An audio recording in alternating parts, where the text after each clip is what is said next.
Hopefully that means that we are live. Let's get going on this. Just want to make sure that people are on the stream and that the stream is being shown to everyone.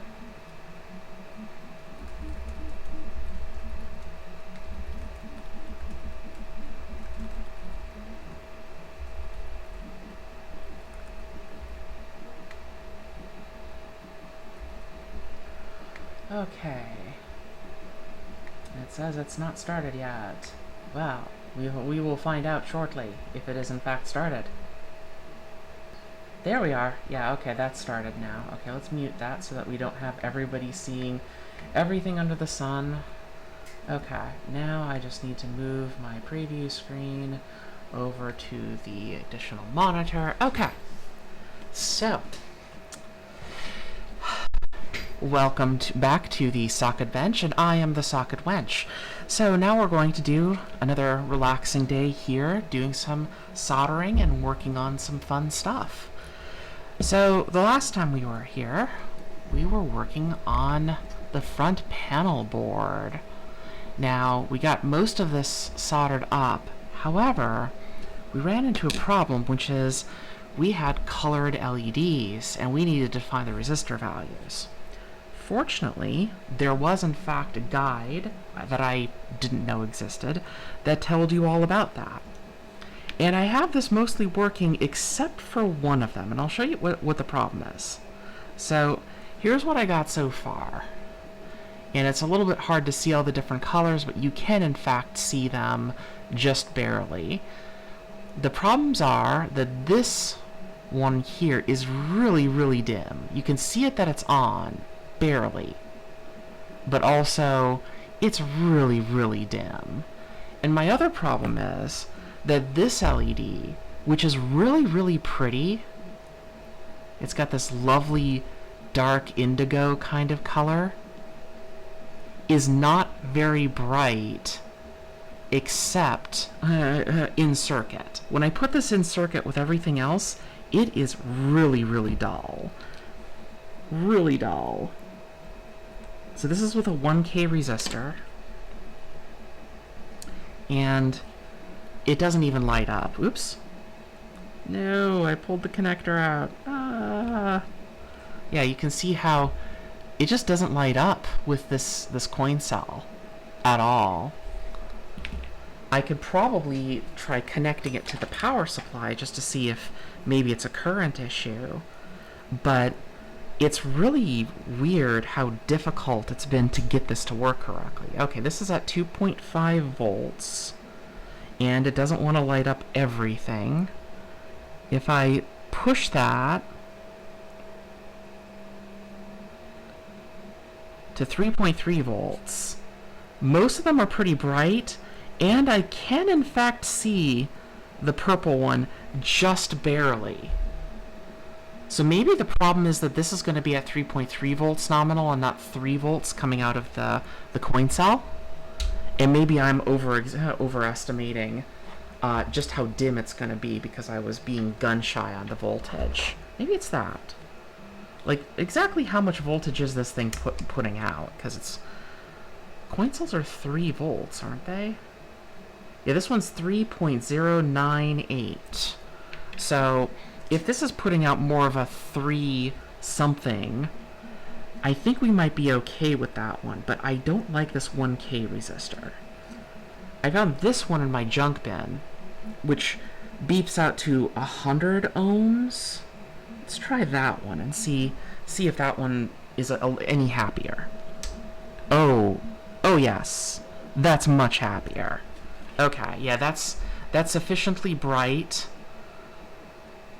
And I think we should be okay. It's very sensitive though. Like, you take that down to 3 volts and it's dim, but it kind of works.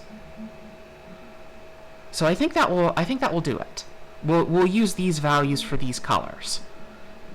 Okay, let's turn that off, and we're gonna set that aside because I have a different project that I wanted to start on first.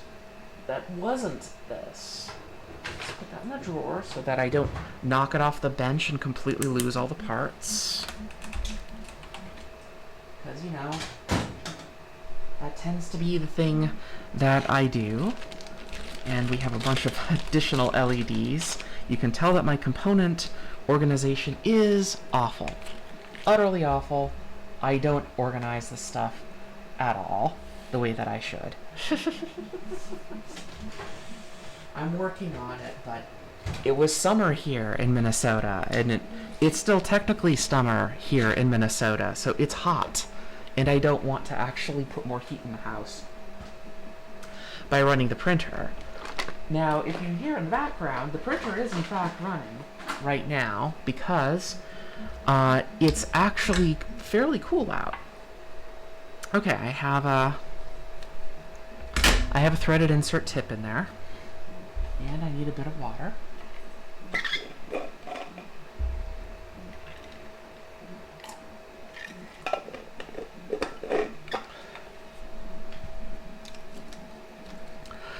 I didn't even have my biggest fan out yet. Alright. Once again, I don't know if anyone's even paying attention. I guess it doesn't matter. So here's the project that I have been working on. So here's the enclosure. And we have some fun stuff that I've been working on. So I'm going to set some of these parts aside so you can see what I'm doing. And it's going to be a bit noisy for a minute while I get things going. You might wonder where all those parts are going to go. Well, you'll find out. So, here's our enclosure. And you'll notice that I have already removed the feet from it. And that's because we're going to replace them all with our own custom feet. Now, I've been designing these for the last week. That light is very bright. Let's see if I can get that a little bit dimmer. How's that? It doesn't matter, the camera's just not going to correct for it because this is a blinding white surface on a blinding white surface. Okay, well, cool. Whatever. I could probably make it cooler in color so that the camera doesn't jump around. Whatever. But we have feet, and the idea is you can see how there's a hole there, and there's a hole there, and they line up. But one good turn deserves another, so we're going to do that again. And we're going to do that again. And then we're going to do that a third time, only this one has enough room for an IEC port on it. You see where I'm going with this? Oh yeah, that's right. We're going to have AC power going into this particular rc2014. Now here's the problem. I haven't set up I haven't put any of the threaded inserts in yet, but I really want to, so I can get this on the board. You might wonder, how am I going to mount any electronics in here? Well, that's easy. You're going to use some of these DIN rails. And these DIN rails are going to hold the electronics on for us. Pretty neat, huh? So the idea is that you can just snap the electronics into these DIN rails. So what I'd like to do is start by actually trying to assemble part of that by putting some of the threaded inserts in here. And hope that I don't screw it all up.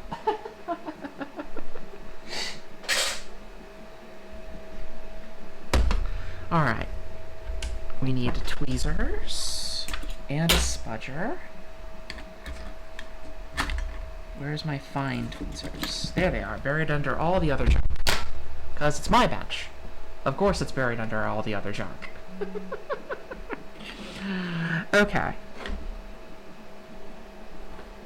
So, let's start by putting some of the threaded inserts in. Now, where do all the threaded inserts go? Well, the most basic one is actually right here at the bottom, because we're going to put a rubber foot there, and that's the easiest one to get to.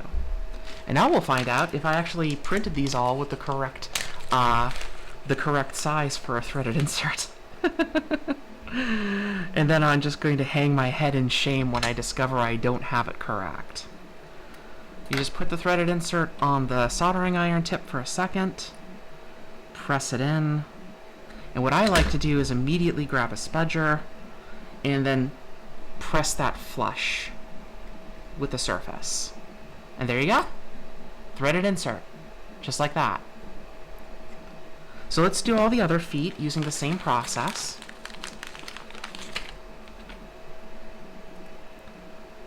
We'll put the threaded insert on our tweezers. We'll then put the that onto our soldering iron. We'll then take and press that into the surface. Remove it quickly. Grab our spudger. Rub it down with the surface. And that's it. Just like that. And we can keep doing that a number of times. Now these threaded inserts aren't exactly inexpensive, but they're not exactly cheap either. Like, I think this bag was like $6. Also, your temperature that you choose will be drastically different depending on the material that you have it set to. Now, this is actually PLA. It's actually an alloy of PLA and PETG.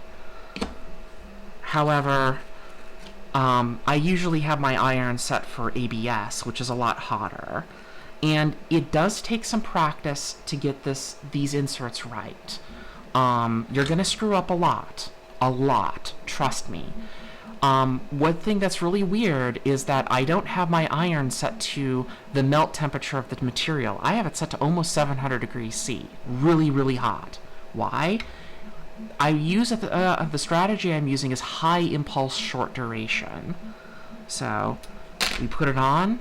You'll notice I don't let it heat up very quickly.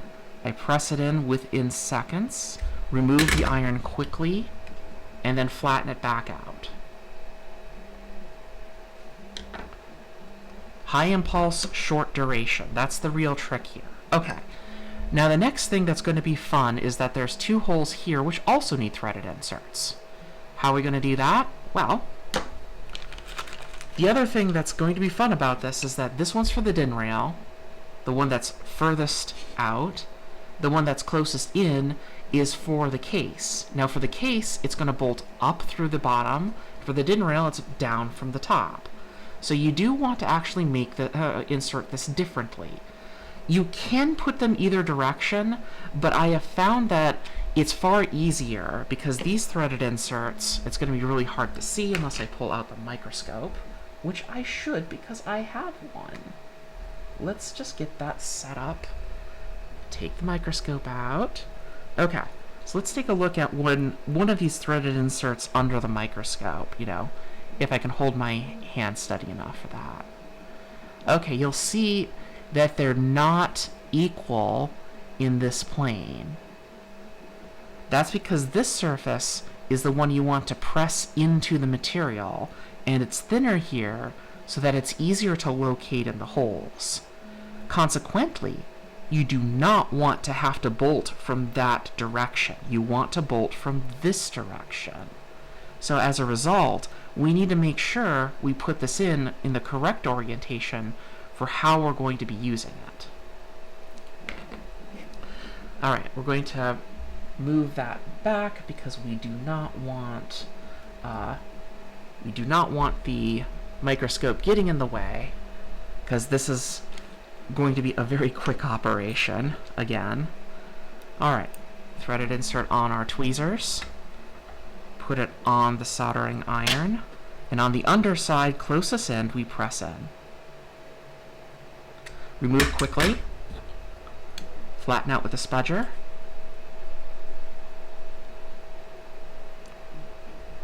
Ideally a metal spudger. You can also use the back of your tweezers. I've done that for years, which is why the back of these tweezers are kind of beaten up, but it works. And there you go, there's that one. Now, let's keep going.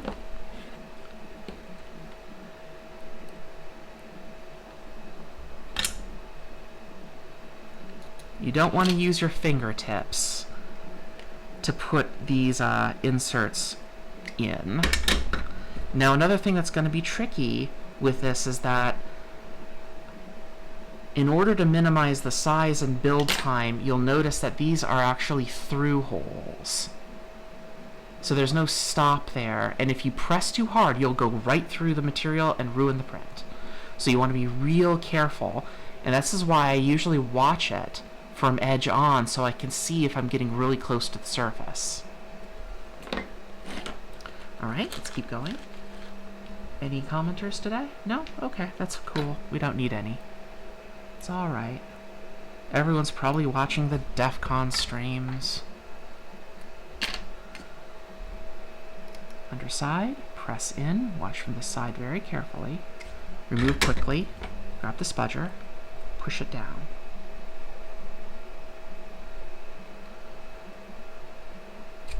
If you do get like flashing like this, you can try pulling it off. You can also just grab an X-Acto knife or anything and then just try to work it off with your knife. There you go, just like that. It's not that big of a deal. You can also sand these, so you can just put this whole surface on a glass plate with some sandpaper on it and just sand it down smooth. You can sand these inserts a little bit and they'll be fine. Alright, and now the big one.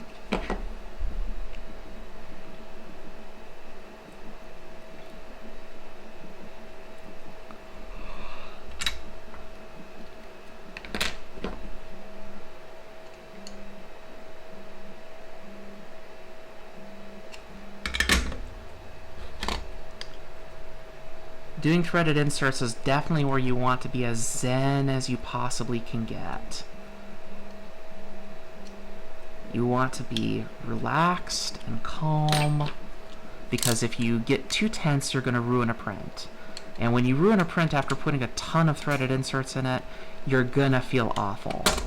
I have had days where I just went, okay, I screwed that up, and then I hung up the soldering iron for the rest of the day, because obviously I was too tense and making mistakes. And you don't want to do that, so you want to be real careful. Okay, now we can do the outside one, which we need to do from here. Same idea as before. Grab the threaded insert and your tweezers, put it on your hot soldering iron, and as quickly as you can, locate it, press it, and then take out your spudger and flatten it. That's it. That's all you're doing. See? Just like that. And it doesn't have to be perfectly clean. You can clean it up later, you can sand it, you can pull out a file, it's fine. It doesn't have to be perfect.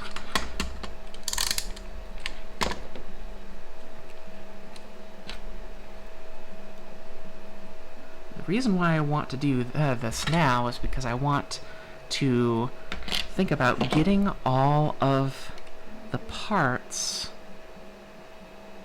into the new Blue Box Enclosure now versus later. There we go.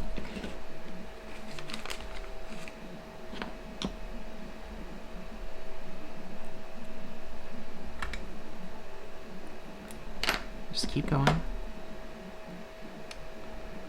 Now you might wonder, what happens if I leave it on the soldering iron too long? Well, let's demonstrate that so that you don't, so that you're not afraid of it. Alright. Now you notice I have a pan here. Usually this has a sponge in it. So your soldering iron usually has something like that. I am really terrible at getting the sponges warm, but we have a nice big metal pan here so it doesn't burn our bench. So let's say that we're going to put this threaded insert onto our soldering iron, just like that. And we're going to just wait way too long. Way too long. We're just going to sit here for a couple seconds. And already this is way too hot. So what do? Drop it in the pan. Pull another one out, try again. That's it. That's all there is to it. You don't need to panic. They'll cool down, and you can always grab them again later and reuse them. They're not used up, they're just hot. Alright. Put it on, grab your piece, press it in. I know that they have press machines for this, but I actually don't like those because they're expensive and they take up a lot of space. And in the end, I find that I don't need them. And what's been most useful is getting one of these threaded insert soldering iron tips. And you can get these for like $20. You can get a set of them. So that's really handy. Alright, that's all of those threaded inserts. Okay, so somewhere in this messy room, do we want to put the feet on next? Maybe? Maybe.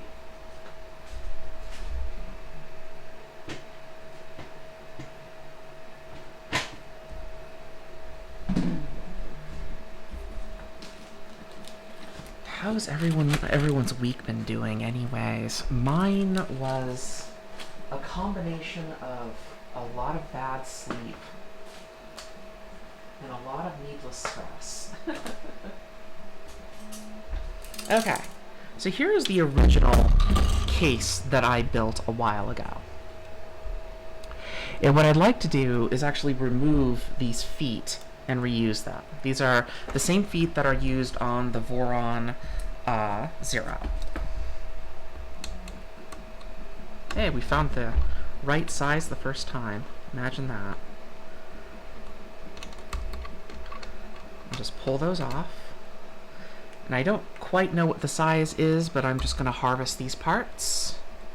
You can't see what I'm doing because it's just off camera.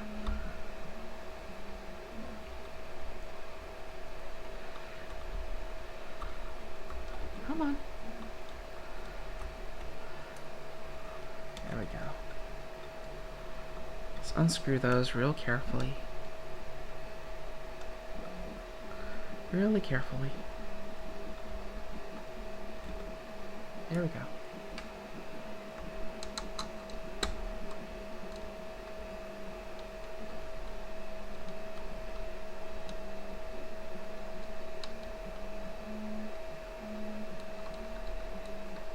Come on. There we go. Alright, we're going to just set that entire thing aside. There we go.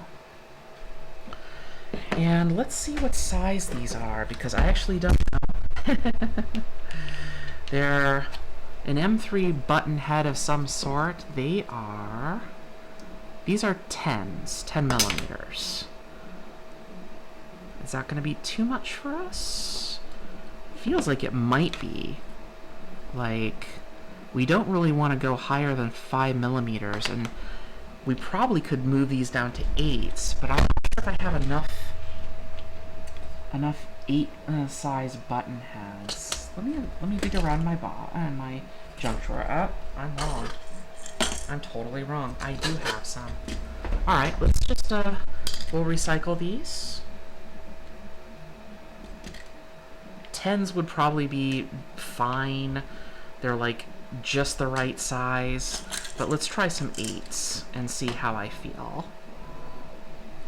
Because I don't want to bottom out that material. Oh, that is... Oh... Yeah, that is not a lot sticking out. Okay. Turns out that the original design and the original size was correct. Do we need the soldering iron anymore? Not really. For a bit. Let's go and set that aside.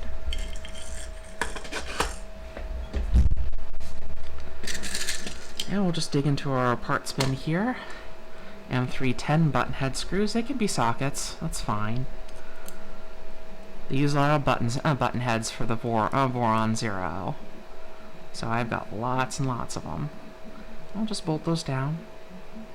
They don't need to be extraordinarily tight. They just need to stay on there. That's it. See?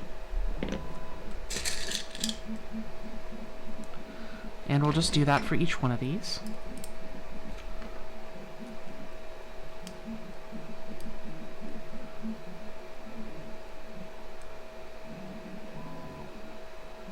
Again, doesn't have to be tight, just has to stay on there. Snug, not tight. That's the real trick.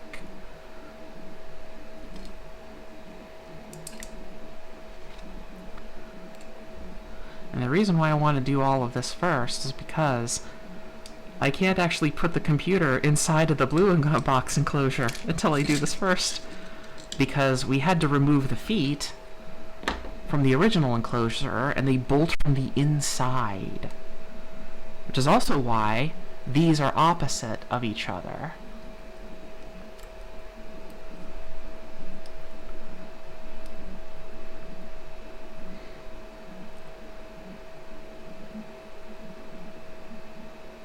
There we go. Nice and tight. Nice and snug. There we go. Alright.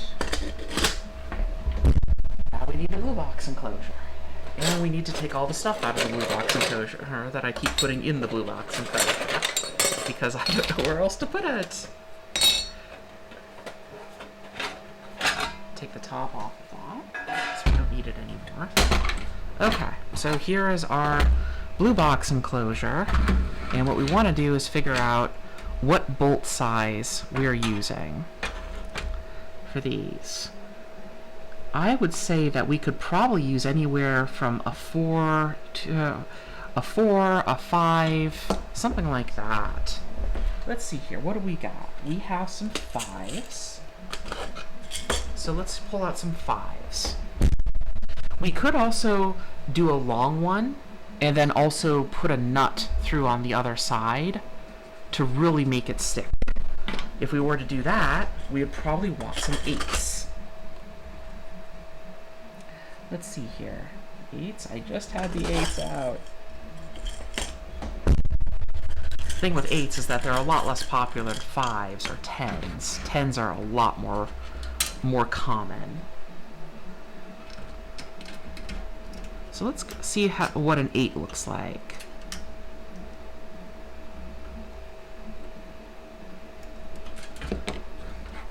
Really hard to do this. I still haven't found what I did with my my iFixit driver. It's somewhere. It's somewhere, and I just don't know what I did with it. Okay, I can feel it coming through on the other side. You'll notice that's pretty floppy at this point because there's only one fulcrum. There's only one point of constraint. Don't worry about that. As we build it out, it'll get more constrained. So with an 8, you'll see that it has just a little bit of a nubbin sticking out. And if you're fine with that, and if you have the hardware, you can put a little nut.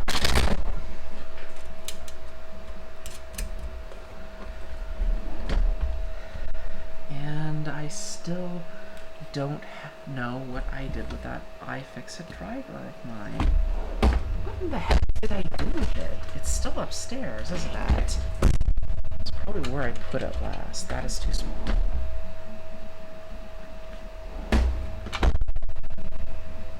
There we go. And that just helps lock it in a little bit more. Okay, we can do the same thing with the next one. Here's the other one.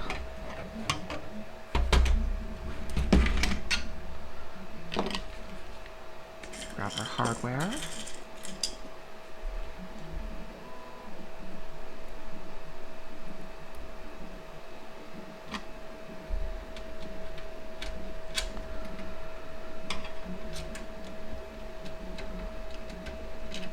Come on. Come on.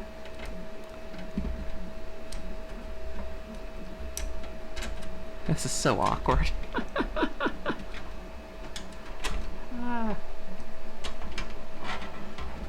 Okay. I'm also using my non-dominant hand. Let's fix that.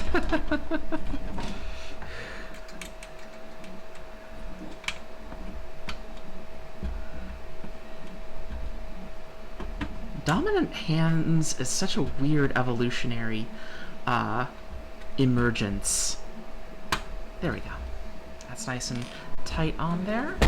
we can, if we want to, go and grab a nut. And if you really wanted to, you could even put some Loctite on that. Oh, that's a 10. That's a 10 that snuck in there. Ah, darn it. Yeah, that one did look a little bit wrong. Alright, we have to take it out again.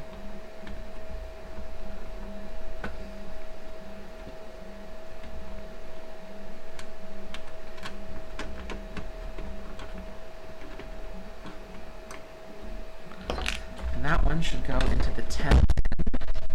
There you go. Let's try that again. That looks a lot more like an 8. Okay. Try that again.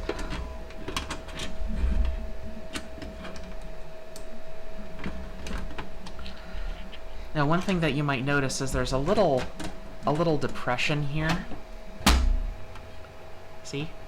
Which is supposed to fall into this bezel. So it registers against that. It doesn't register very strongly because it's not a very structural part of the case. However, it does give it a little bit of an easier way for you to locate it by feel, which is really what it's there for. Tighten that down. Flip it over. Make sure that it's in frame. Put a little nut over it. Tighten that down too. There you go. Not bad. So that's 2 of these. We still have 2 more to go. Let's go ahead and we'll put on... See, I'll show you this again. You can see there's the little divot to register it. So that goes right here. You can see how it just kind of registers against the plastic bezel here. And you want this edge here to match this edge here, not the outside one, the inside one. The hole will tell you, though. Alright. There.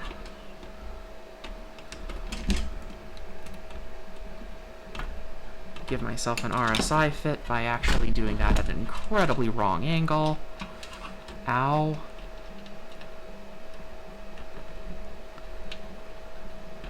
There we go. Remember that you're right-handed, and then actually rotate it around to use the correct hand in order to do this properly.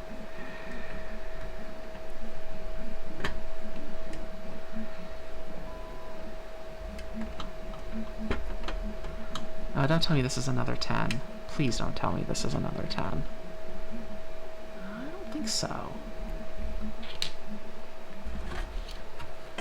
Doesn't look like it. Okay. Grab another M3 nut. If you buy this hardware in kits, they give you so many M3 nuts that you'll never use. So you'll have just a huge bin of the things. Tighten that down as best you can. And yeah, it's still pretty wobbly, but that's okay. Alright. And then we do that again. Only this time with the big one. The big chunker.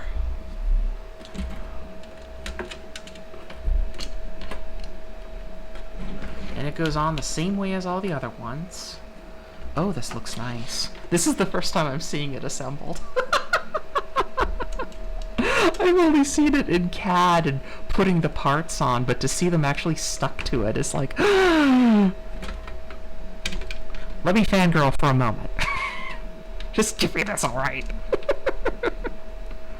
Tighten that down. And go ahead and grab another one of the nuts you got. Ah, nuts.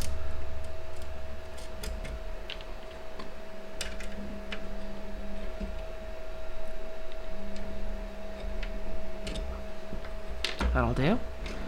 And then we have... It's on stilts now. Yeah.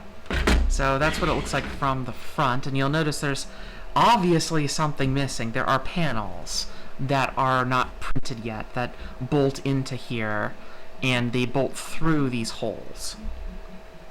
So there'll be time to mount that. Okay, now the DIN rails. Now the DIN rails, we don't really want to use anything bigger than 4 because we'll just hit the bottom of the case. So we want to put this one away because these are 8s and 6s. And pull out some 5s and 4s.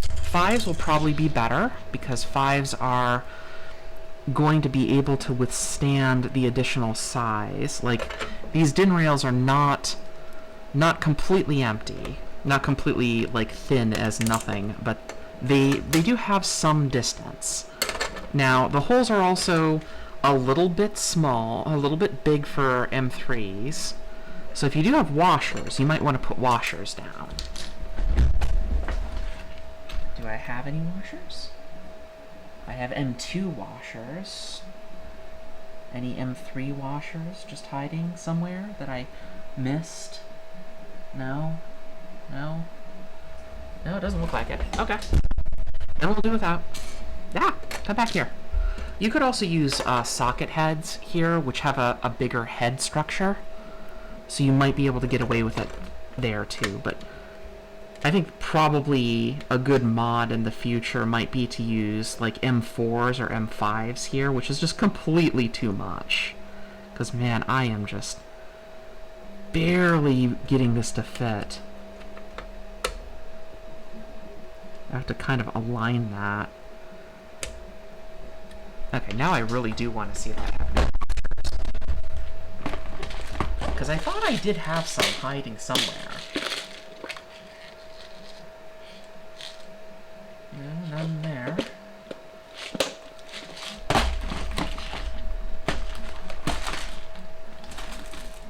Hello. What are those? Those look like washers. They look like M3 washers. Because some variety packs will just up and give you washers for no reason.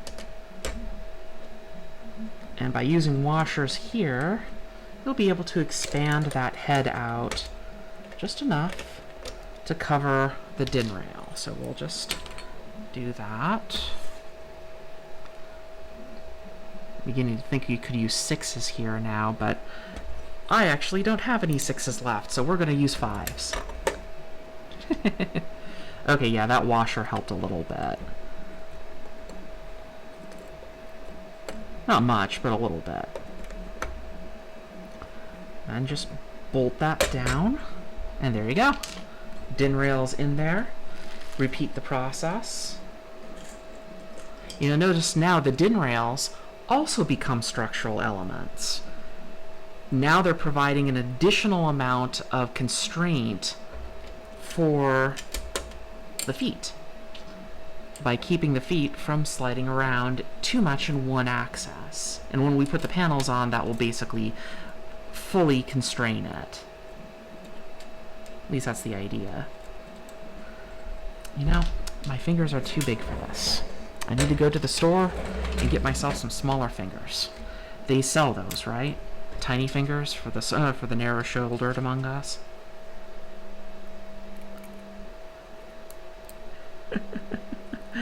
I don't know why I've had so much Mystery Science Theater stuck in my brain lately. Maybe it's because winter is coming. I can tell.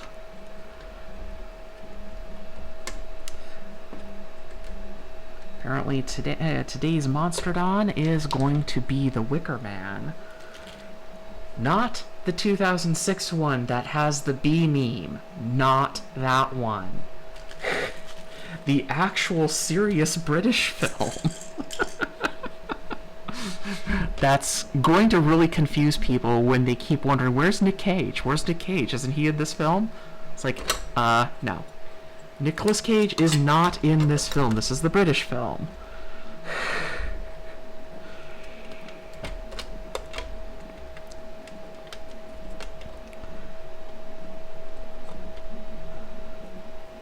Yeah, I kind of wish that I used, either got bigger washers or put a bigger threaded insert in this design so that you wouldn't have to just, so that you could put, so you wouldn't need the washers. Headset, it's only been like an hour. Or you're already dead? Ugh.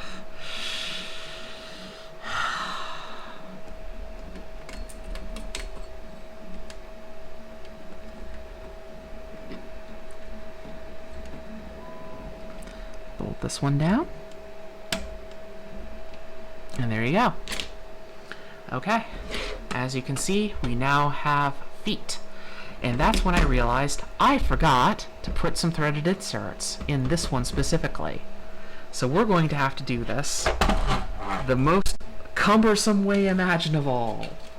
Also, I need to turn the soldering iron back on. But we also have to do this one all over again. So, yeah, that's still pretty wobbly without the panels constraining it in all directions, but yeah, I think that looks a lot nicer. So this is going to contain our base where we can snap in some power supplies and get things powered by AC. Okay, that's actually warm enough now. This is where I'm going to screw it all up, isn't it?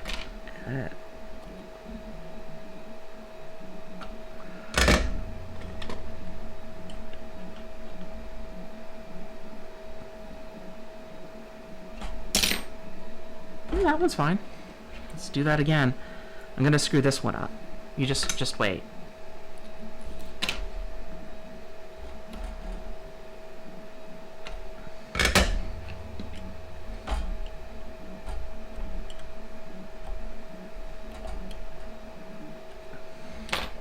Or not. Maybe it will be fine. Okay, you might wonder why the heck are there two threaded inserts here? And that's because there's a consequence of this design that I didn't really like.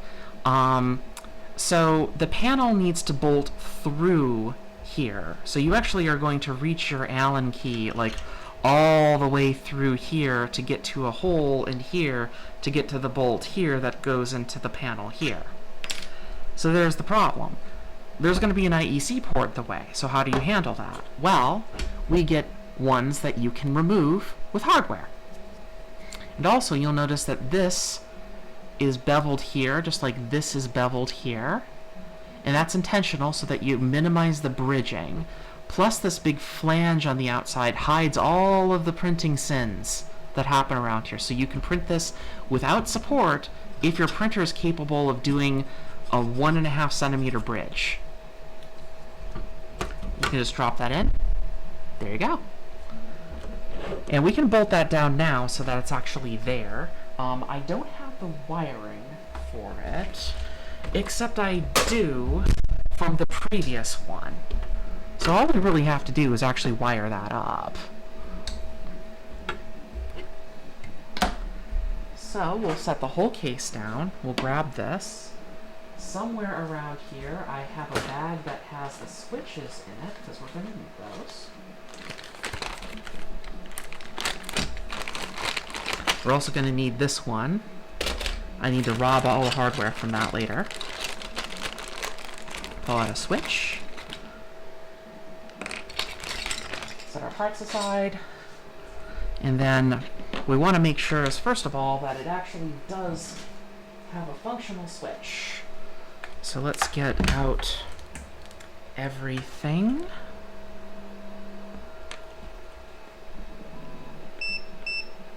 There we go. Now this one is wired with the mains in through the small connectors, and then the distribution through the farther apart connectors. So this should be live. No. No? No?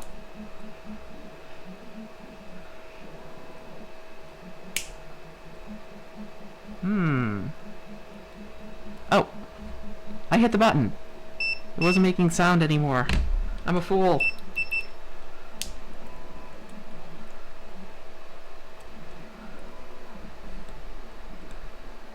No? Okay.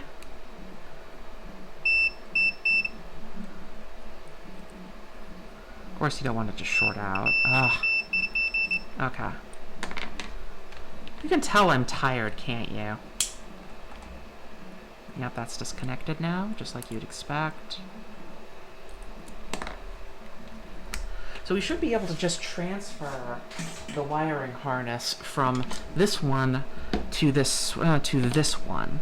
So if you imagine the kinematics of this, in the case, the power port is low and this is high, and we want to see what feels better when we turn it on, that way, or do we want to go for the farther side and do that?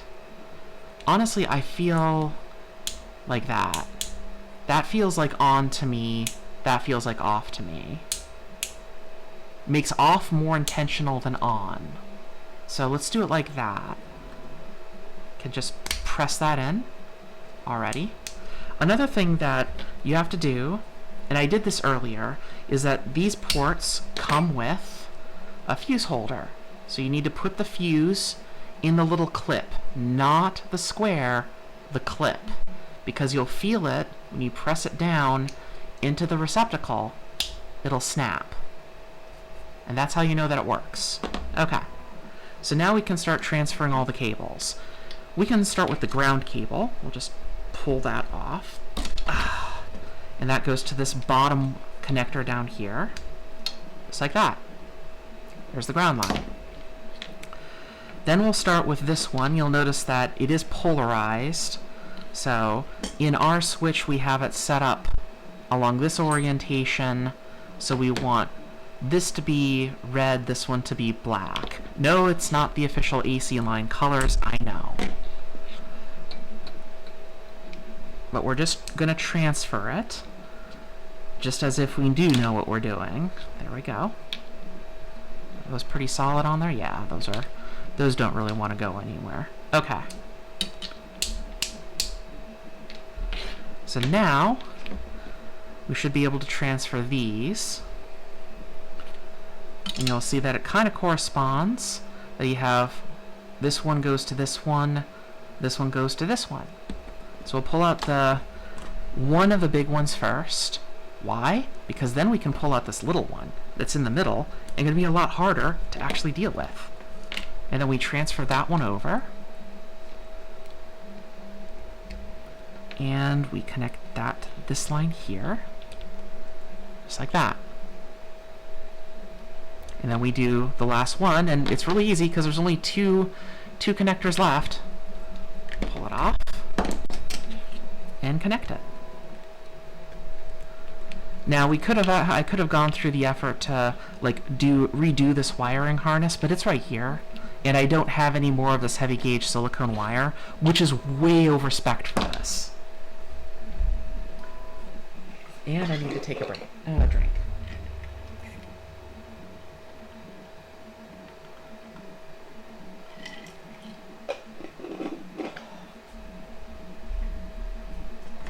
Let's put those bolts away. We don't need those anymore. And we don't need the knife anymore, so we'll put that away. Okay, there's our wiring harness. Now, we should probably test it, just to make sure that there's no weirdness happening now that we've gone through the effort. Okay. Ground pin should only go to ground and nothing else. There's ground, nothing, nothing. Perfect. The switch is currently off, so if we connect this black line, we should get no connectivity on any pins. Correct. Turn it on. None there, none there, one there. Turn it off. Use the bright red line. Connect that up. Nothing, nothing, nothing. Switch on. And it should be the other pin, not the one that's connected to this line. And likewise, we shouldn't get any shorts across it either to any of the other lines.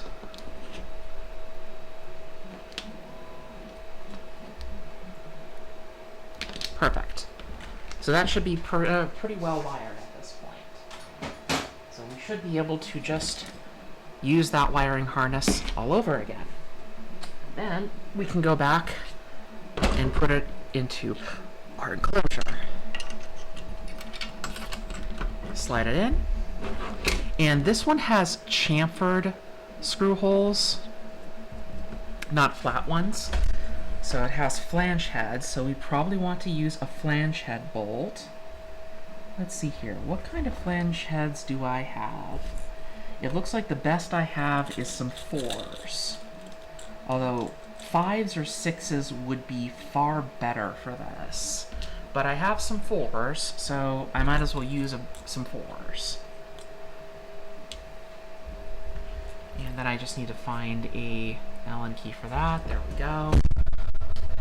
How much do you want to bet this is going to be not thick enough for this? Oh, no, it caught. It caught all right. Again, just until it's tight. And the neat thing about this is you can just pull this back out again because it's just bolted in. And as long as your wiring isn't too tight, you can do that as many times as you need to, as long as you're gentle with the threaded inserts. And there we go. That's very well tied to the entire case. Feels pretty solid to me. So there you go. And that is how you assemble at least the feet and the power port for this power base project that I had put together. Now later, we'll get the panels for that. One is printing right now, and it's about 95%. Unfortunately, I can see that it has some significant curling on some of the edges, so I am not entirely certain how well it's going to fit. And I may end up having to reprint it. So we'll find out. But yeah, you can see how it has this kind of embossed parallelogram design. I was fairly fond of how that turned out. It does make the case quite a bit taller because it's 60 millimeters tall. Alright, let's do some more work on this. So here is another piece of hardware that we have.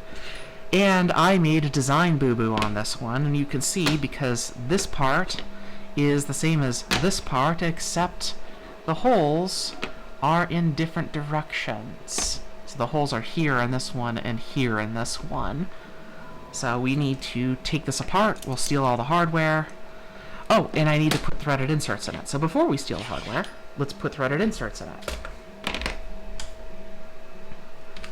And we'll use the same process that we did before. We'll get our spudger out. Now this is for a VGA to HDMI converter that you can get from Adafruit for like $14. Oh, that's just completely... There we go. Crud. Just knocked all of those over.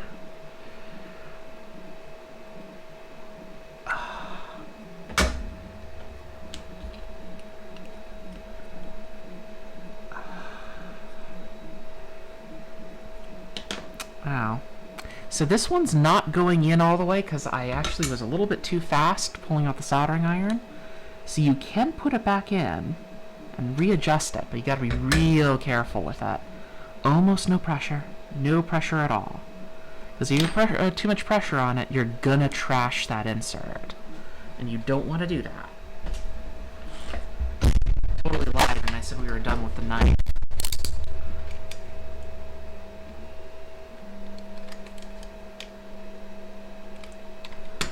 Come on.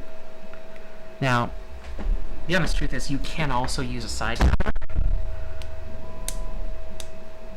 which might in fact be easier. As you can just use it, it's just plastic, it's no big deal. Even if you hit the metal, this is brass, it's softer than the steel that's in your side cutters. You know, I need to move that over. There we go. Alright.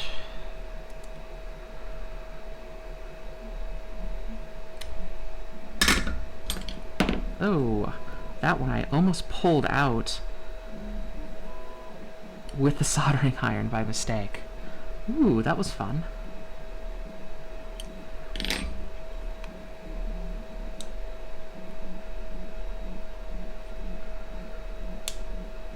And again, you can sand this flush if you need to.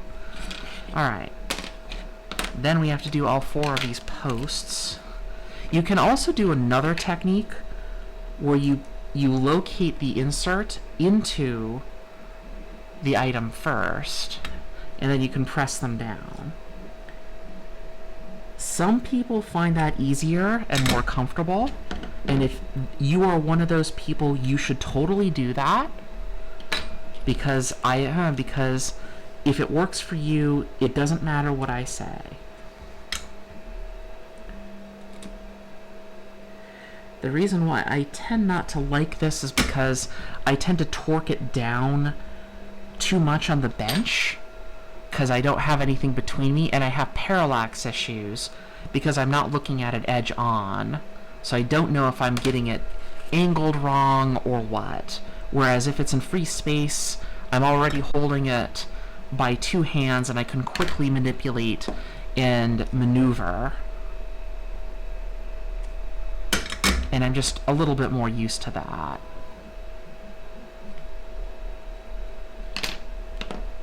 One more.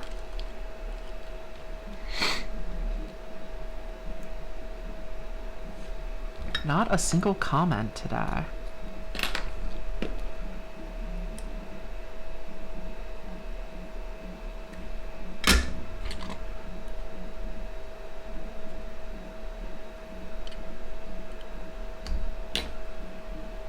Here we go. All of those threaded inserts are now in. We can turn the soldering iron off again, and then we can start stealing the hardware out of that, putting it into this.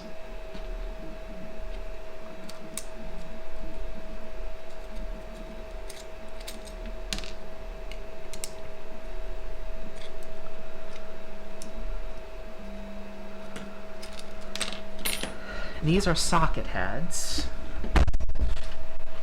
but there's no reason why you couldn't use button heads here. And these ones are 8s.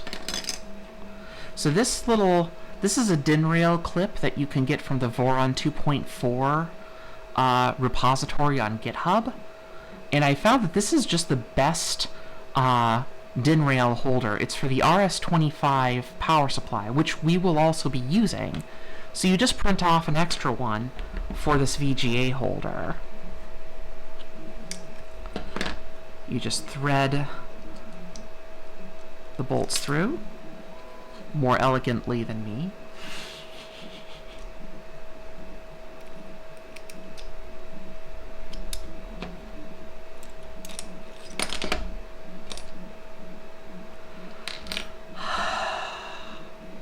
Can you believe I only had like 1.5 coffees today? Not even a full second cup. Like a little tiny teacup, because I didn't want to get too tense. Can definitely tell just how exhausting my week has been if I'm like this. There we go.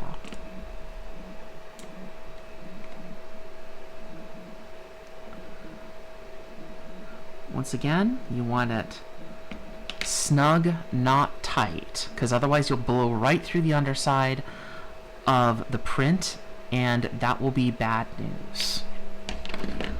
Okay. In the original case, we also had this adapter, and we would have to remove it in order to put it into our new case.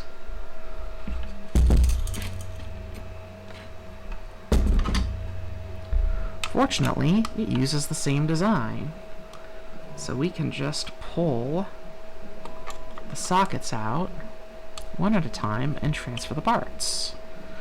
Now, why am I doing this instead of just saving this case and using it for something else? Or what? Why am I going to all this effort to build a completely new case? Well, it turns out I just feel like it. Wow, what did I use here? These are immensely long. Wow. What are those? 16s. Ah, that's like too much. I think I over-designed this part. Like, just get really long bolts. Why not? Like, it's not even a mobile part. It's boring.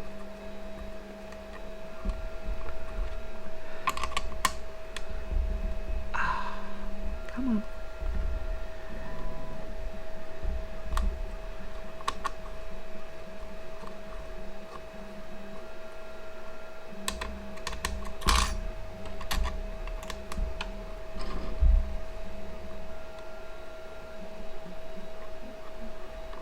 Oh, came loose already. Should be able to just slide that whole thing out. Remove the connections.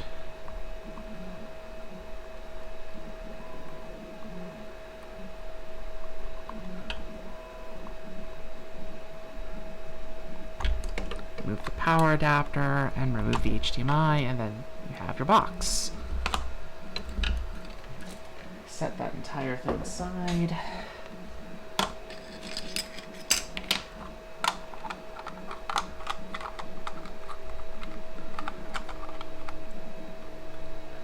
Huh.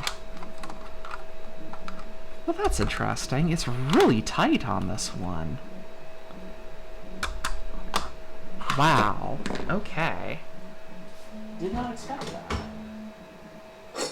Alright, well, we'll pull out a file. This one has a safety edge here, so it's not going to cut anything. We'll put that side down,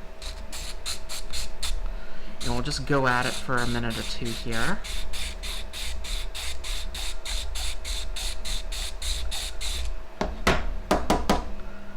If you want, you can put down a piece of microfiber cloth, and that will help catch the random particles.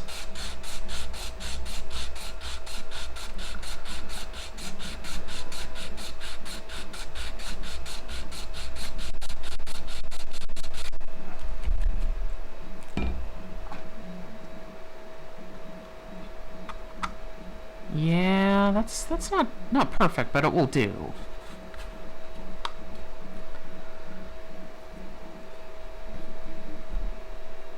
Yeah, that'll do. Alright, let's put that file away. Clean the bench off. Wipe off my hands briefly.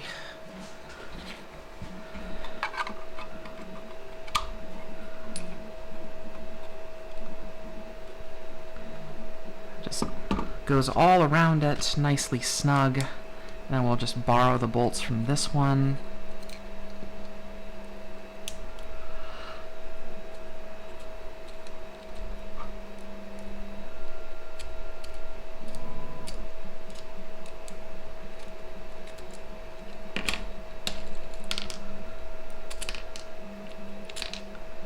Oh, I used really long ones on this one too. I bet these are also 16s. Yep.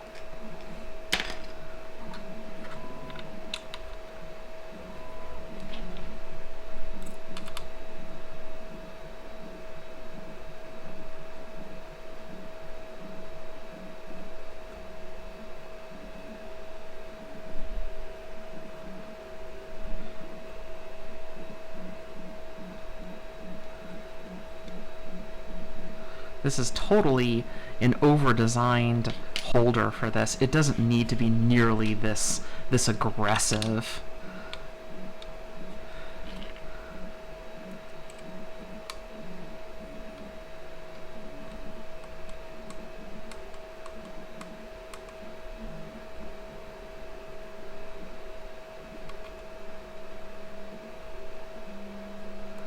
Probably doesn't even need 4 bolts on the top to keep it constrained. But we got them, so we might as well.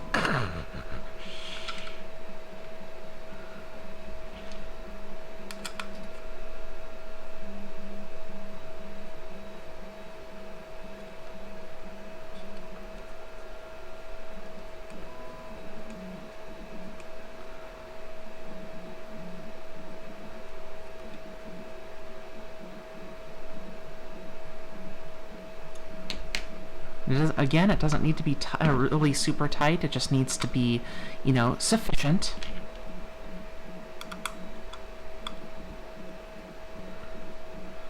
Ah, come on. There you go.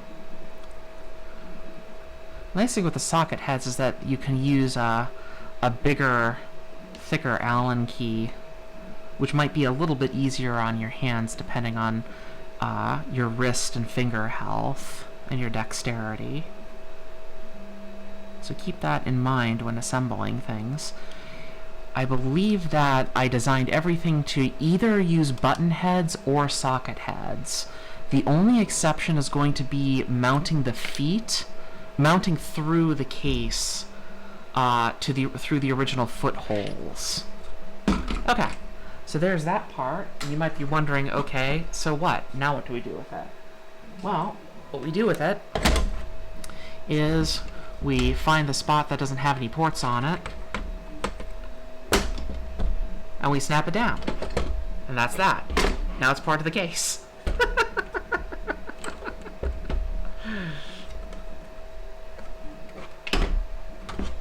So there you are. There's that.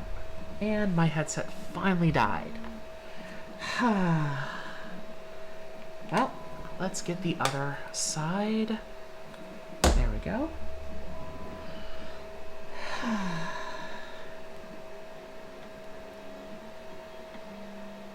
Come on.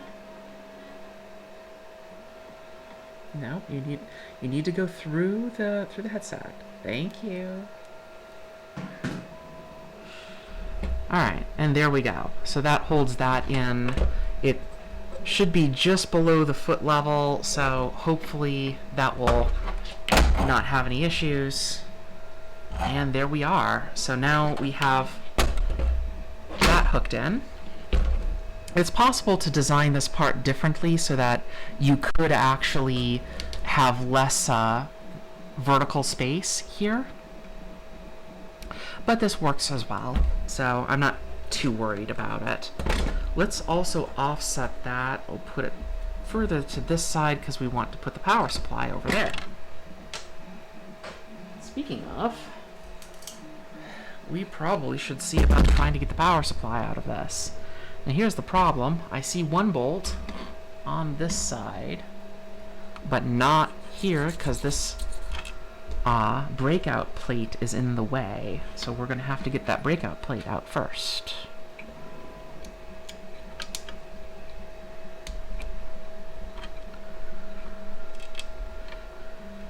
This is another reason why I wanted to use the other enclosure, because this one's actually physically smaller than the Blue Box Enclosure.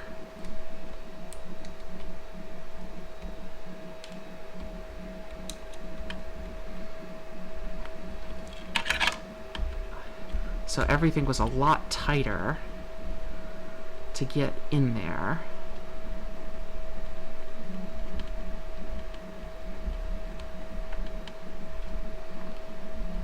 And that comes away. And now we can undo the power supply.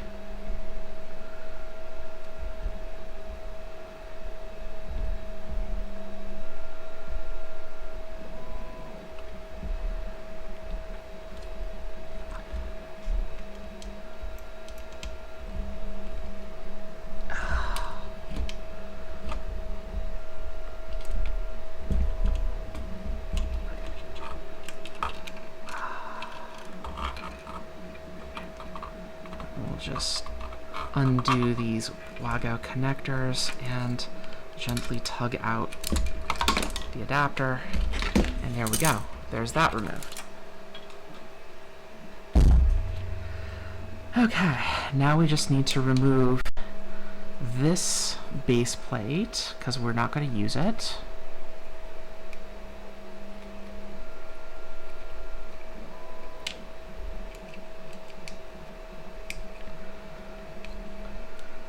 But we may use these socket head screws for it. So just recover those, just like that. Somewhere here I should have another one of those DIN rail adapters which should match up perfectly with this. Oh, the print's finished.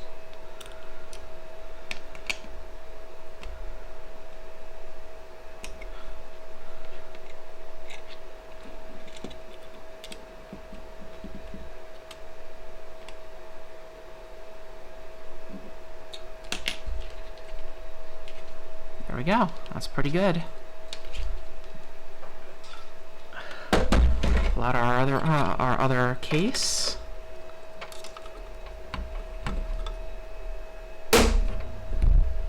Power supply. If we really wanted to, we can even start hooking it up to the mains. It's really easy. Like, here's the ground line. Oh, but the problem is I actually don't have a Phillips down here, do I? So let's wait on that. But you can see it just snaps in. That's it. You're done. This ever dies, you can just pull it out. This is an rc2014 power supply, and you still have like lots of room here to like put other things, which is really kind of great, honestly, because it lets you really make a lot more use of the space. Speaking of, one of those uses is we want to use it for those power distribution blocks that we have. And I'm not sure if I'll be able to get those out with arguing with it a lot. Well, actually, I can probably just pull all the connectors like that. And at least now, it's no longer in there.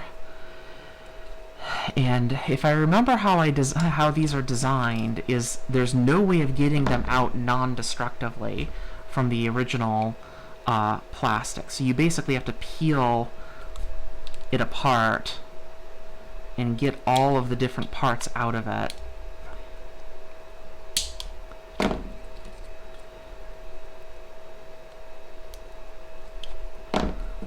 And if you can manage to get a spudger under there, you could probably lever it out. And then just pull the connector from there.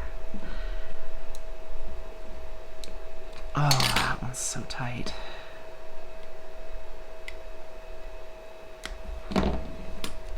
Come on. Come on. Come on. Okay, that's another part we don't need, and we now have these little guys. You can see where I'm going with this, more DIN rails.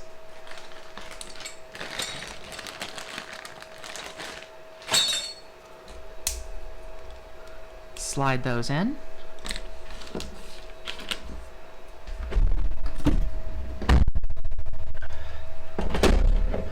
How will we distribute power in here, Wench? How are we going to do it? Oh, pretty easy, actually. You want to distribute power in here? Okay. Actually, the way that I decided to do this is you have to slide them on, because they're way too tight otherwise. There's your positive and your negative. So you want to distribute, you want to get the distribution set up. You do your positive.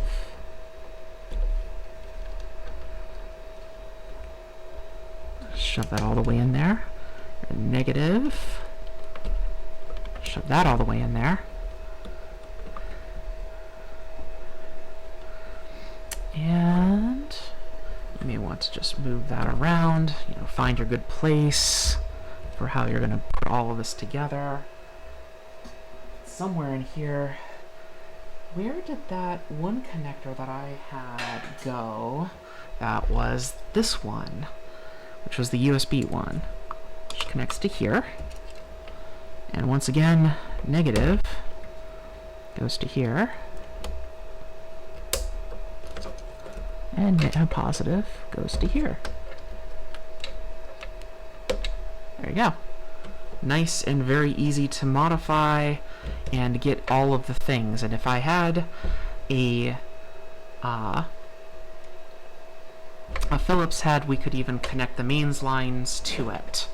So you can see that's kind of the system that we have here, and it just all goes underneath the existing box. You won't really see it because there'll be a front panel, there'll be a panel hiding all of this. And you can move it around, flip it around, and try to get it to work for the kind of organization that you have inside of your case. There's a number of different ways that you can do all of that, and they're all perfectly valid. Just find something that works for you. Let us pull out that print. Oh, that curled so badly. Oh man, that's just carnage the way that curled. Oh, I have shamed my family. Fortunately, my family has excommunicated me, so it doesn't really matter. Fortunately, it also fits. Oh, look at that. All the curling is actually on the back side, so you don't really even see it. Actually, that was upside down. There we go. And we have keystone slots. Now, isn't that neat? And you can see how it just links up very nicely. So, yeah. We're probably not going to do any soldering at this point because it's almost 3 o'clock and I'm getting tired. That's okay. We don't have to. So, yeah, there's some serious curling there. Oh, man. Oh, that's just carnage. Well, as we all know, if it don't fit, file it. I'll just file those edges down a little bit so they're all coplanar somehow.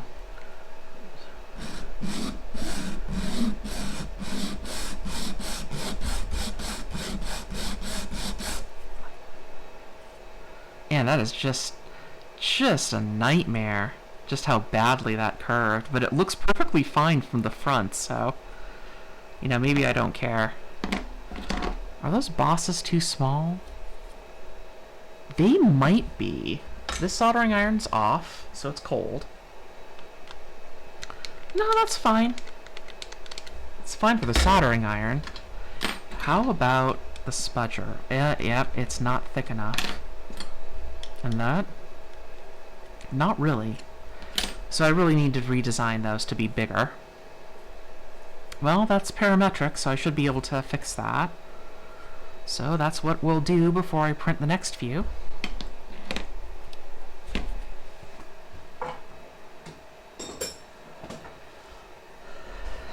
More threaded inserts. This is one reason why I wonder if I might want to sell this as a kit, because putting in all the threaded inserts is just going to be so much work for people.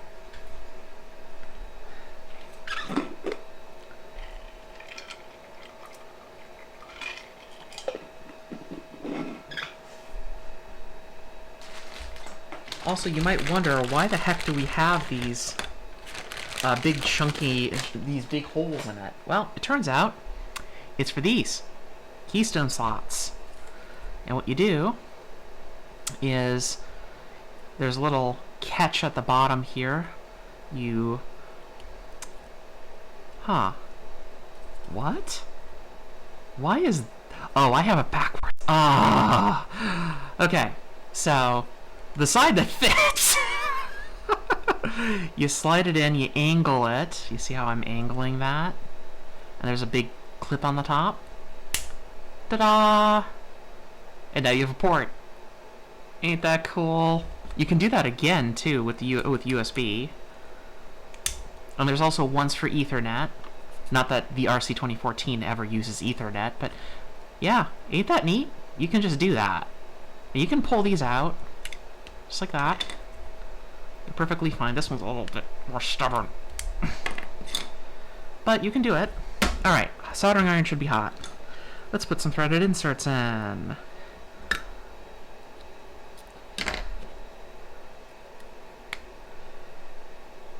These ones are going to be so much more challenging because they're at this angle.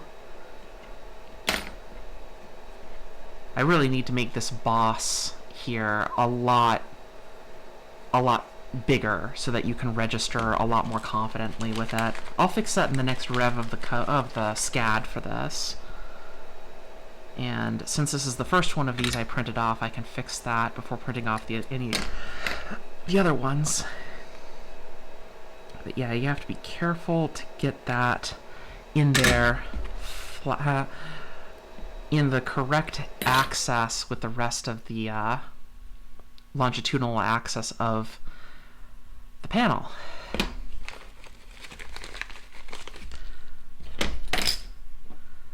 We'll get there. So I'll need to fix the SCAD, and I'll need to reslice these all with a brim because for some odd reason, my particular printer and its particular filament is curling all to heck, even though this is PLA. Can you believe this is PLA and it's curling off the bed like ABS? This is why you should just print with ABS. Okay. One more. Yeah, these ones are really challenging because they're at an angle. Here we go. God, that is so thick. Okay, turn that off.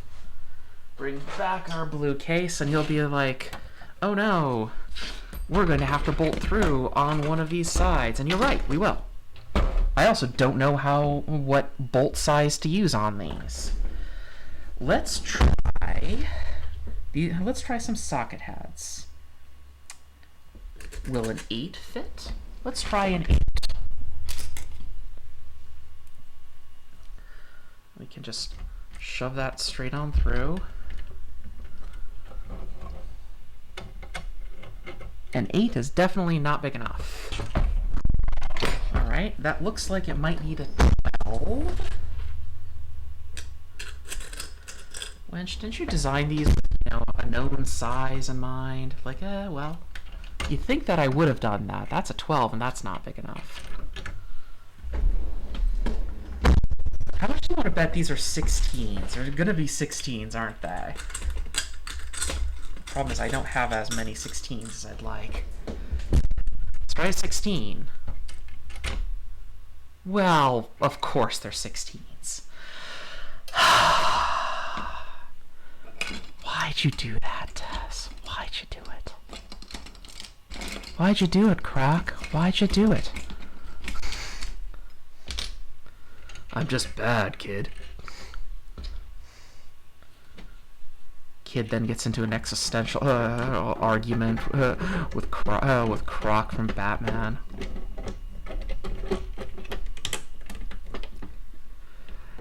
Now, unlike... Oh, that's clumsy.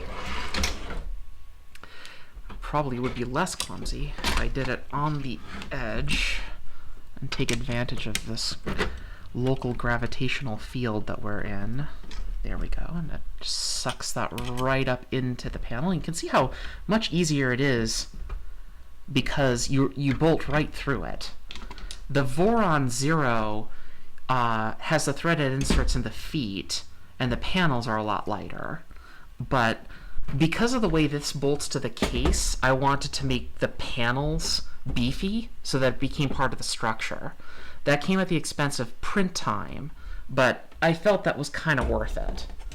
Oh no, how will I remove the IEC port with the power supply? Oh. See what I mean about how I designed this to try to be as flexible as possible, as serviceable as possible? It looks a bit like a frickin' tank, though, because everything is like, why is it so chunky?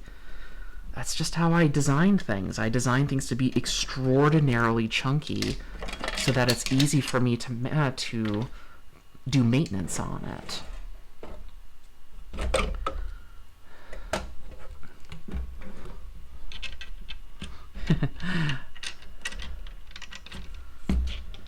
And I need another one of those 16s. You can, in fact, go right through the IEC port to get those mounted. And I think actually that might create a different size, now that I think about it.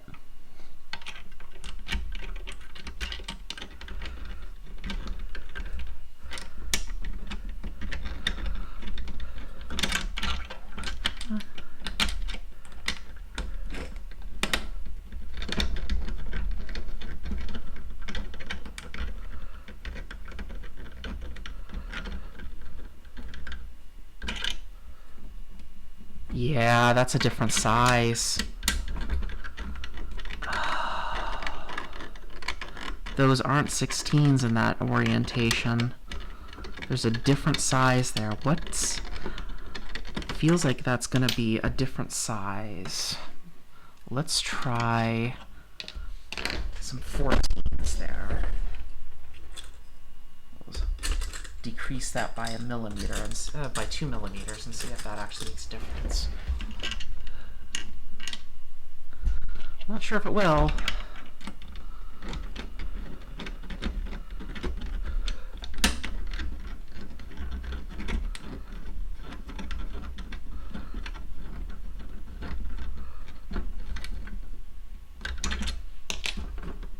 Yeah, that needs a 14.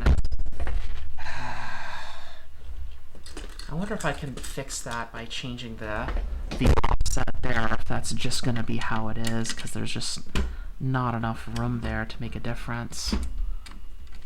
They should be at a standard offset away from that edge, but...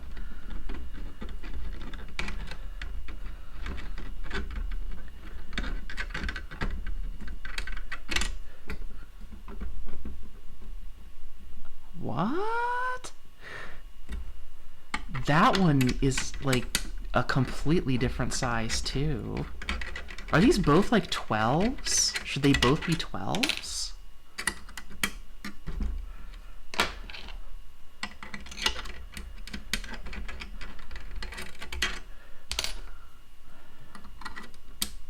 Come on. Come on. Okay. We'll go down from 14 to 12 and see how that does.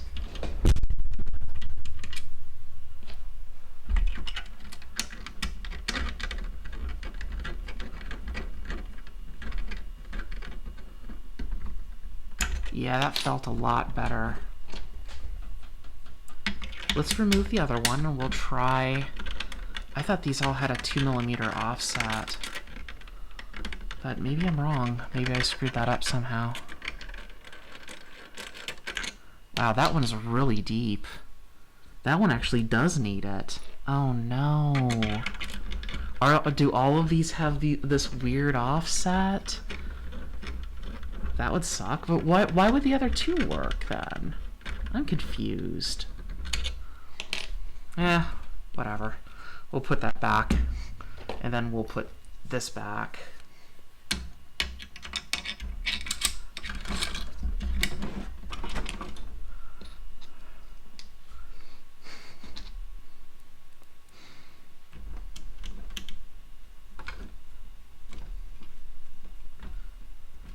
And then we'll put this back.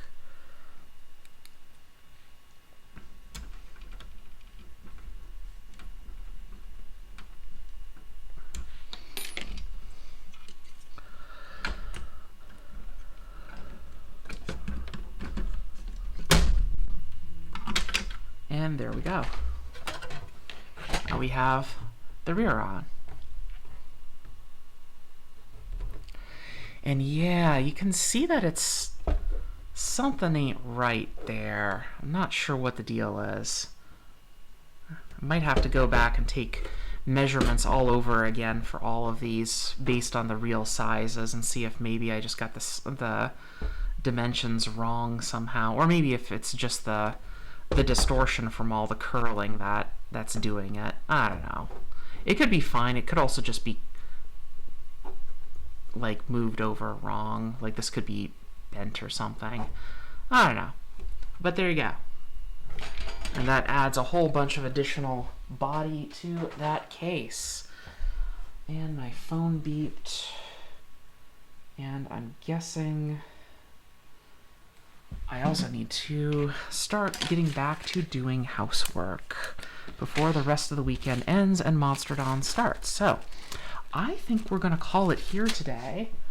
We didn't solder almost anything at all, but we did get the beginnings of this case all nicely put together. I keep showing it to you upside down, I'm sorry. And we have it all in one piece, and now we can actually disassemble it further and put the rc2014 in here later, and then we'll be able to finish the panel kit. Won't that be fun? All right, well, I'll see about getting some fixes into the CAD to make that fit a little bit better and resolve some of the issues, and then later on we will see what we're going to have it done. Before I stop though, one last question. You'll notice that this has a grid in it. This has a hex grid in it, but there's another grid below it that's made of littler shapes. Should we do the same with this? And should I find a blue filament which will match that? Let me know, because I'm really interested to see if you want me to do that. All right. Well, that's all we're going to do today. Thank you for joining. Bye.